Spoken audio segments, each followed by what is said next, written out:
Doctor गौरव गंगवानी पूछ रहे थे कि आपको कोई तकलीफ़ है क्या। मुझे कोई तकलीफ़ नहीं हुई उसमें ऑपरेटेड प्रोसीजर में। तो ये प्रोसीजर मैं बताऊंगा कि ये प्रोस्टेटिक आर्टरी एम्बोलाइजेशन का प्रोसीजर बहुत ही अच्छा है। I am like the procedure of the operation. And I recommend everybody that go to Dr. Gangwani.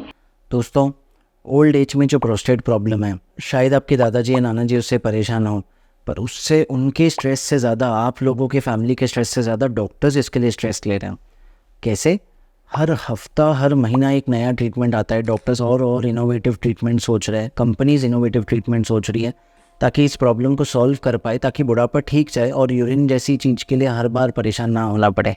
सो इसकी शुरुआत हुई TURP से, transurethral resection of prostate, जिसमें यूरेथ्रा के थ्रू, पेशाब के रास्ते से थ्रू जाकर प्रोस्टेट को शेव ऑफ कर दिया जाता है। जो सूजा हुआ प्रोस्टेट है, जो पेशाब का रास्ता रोक के बैठा हुआ है, इसको शेव ऑफ कर दिया जाता है ताकि यूरिन का फ्लो खुल जाए और पेशाब ठीक से आ जाए। अब यही शेव के तरीके को इतना मॉडर्नाइज कर दिया गया है। ये चीज़ एक लेज़र या हॉल्मियम स्पेशल लेज़र्स से की जा सकती है, जिससे लेज़र द्वारा ये सारा टिश्यू शेव ऑफ किया जा सकता है। कोई इंस्ट्रूमेंट या मेटल से आपको शेव करने की ज़रूरत नहीं है, या ब्लेड से। यही चीज़ आज एक वाटर जेट या स्टीम से की जा सकती है, जिसे वेपर एम्बोलाइजेशन या वेपर एब्लेशन कहते हैं। यही चीज़ हीट या थर्मल एब्लेशन से की जा सकती है। आजकल और नॉवेल प्रोसीजर्स आ रहे हैं, जैसे स्टेपलर्स या यूरोलिफ्ट, जिसमें एक सूचर द्वारा या स्टेपलर द्वारा प्रोस्टेट को बस बांध दिया जाता है ताकि वो सेंटर से हट जाए। पूरे प्रोस्टेट को आपस में बांध के सिकुड़ दिया जाता है। आज भी ये सारे प्रोसीजर्स पेशाब के रास्ते के थ्रू ही जाकर हैं। इसमें पेशाब के रास्ते के थ्रू ही एक दूरबीन या सिस्टोस्कोप ले जाना पड़ता है, या सोनोग्राफी गाइडेंस में, और उसी के थ्रू चाहे वाटर वेपर हो, हीट हो, लेज़र हो, इंस्ट्रूमेंट्स हो, शार्प कैन्युलास, उसके थ्रू प्रोस्टेट को शेव करना पड़ता है। और आज भी बहुत से मेल्स वर्ल्ड में, स्पेशली वेस्टर्न कंट्रीज़ में, ये ट्रीटमेंट्स नहीं पसंद करते हैं, क्योंकि अल्टीमेटली कुछ साइड इफ़ेक्ट्स कॉमन हैं, जैसे कि इरेक्टाइल डिसफंक्शन। ठीक है, हम कहेंगे इस उम्र में उसका इतना प्रॉब्लम नहीं है, बट ठीक है, आई थिंक मैस्कुलिनिटी का एक फीचर है कि नोबडी वांट्स ए इरेक्टाइल डिसफंक्शन।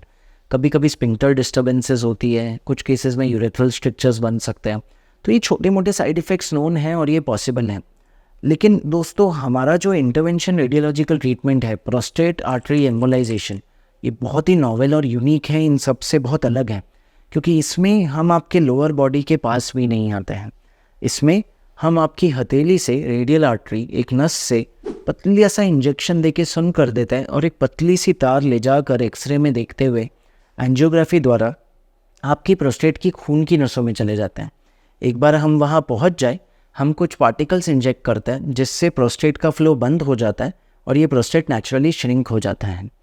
अनफॉर्चुनेटली रिजल्ट्स दिखाने के बाद, ग्रेड 1 एविडेंस होने के बाद, जिसमें बहुत सारे रैंडमाइज ट्रायल्स ने प्रूव किया है कि ये उतना ही इफेक्टिव है जितना ये बाकी की थेरेपीज, इन सब के बावजूद समहाउ यूरोलॉजिस्ट और यूरोलॉजिकल सोसाइटीज़ ने इसे पूरी तरह अपनाया नहीं है।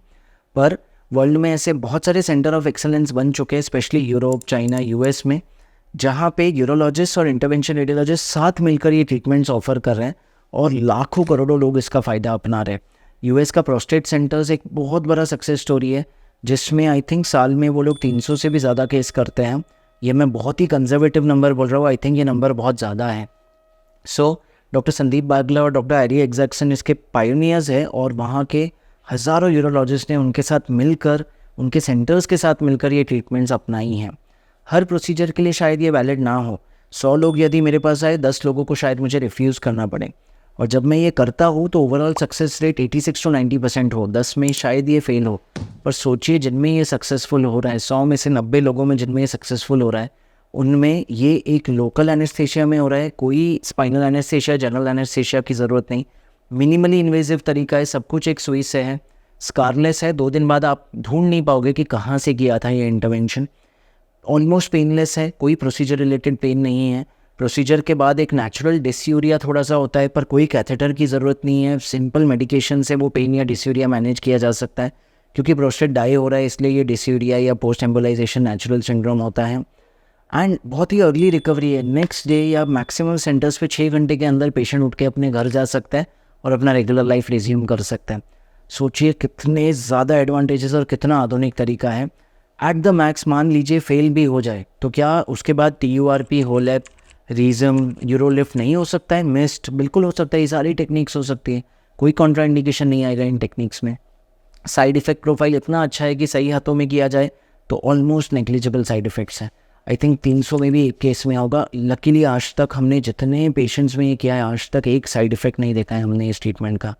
क्या ये ऑथेंटिक है, क्या ये सच है? जैसा मैंने आपसे शेयर किया, लिटरेचर के आधार पे ग्रेड 1 लिटरेचर है, हज़ारों लोग इसका फ़ायदा उठा चुके हैं और documented best journals, peer reviewed journals में ये लिटरेचर डॉक्यूमेंटेड है। क्या पर्सनल एक्सपीरियंस है मुझे, बहुत सारे केसेस में हम ये कर चुके हैं। इनफैक्ट बहुत सारे पेशेंट्स ने हमारे चैनल पे इसका टेस्टिमोनियल शेयर किया और अपना एक्सपीरियंस शेयर किया है, कैसे उनको इससे बहुत ज़्यादा लाभ हुआ, बहुत ज़्यादा फ़ायदा मिला।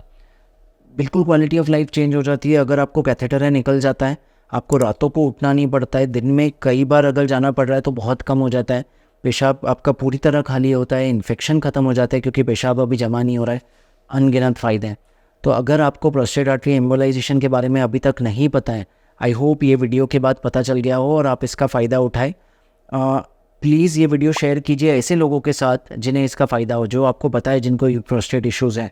इनफैक्ट अगर आपको पता है किसी घर पे वृद्ध पुरुष है 60 के ऊपर, 60% चांस से उन्हें ये इश्यूज़ होंगे, 80 के ऊपर 80-90% चांस से उन्हें ये इश्यूज़ होंगे, तो आई एम श्योर ये सबके काम आएगा।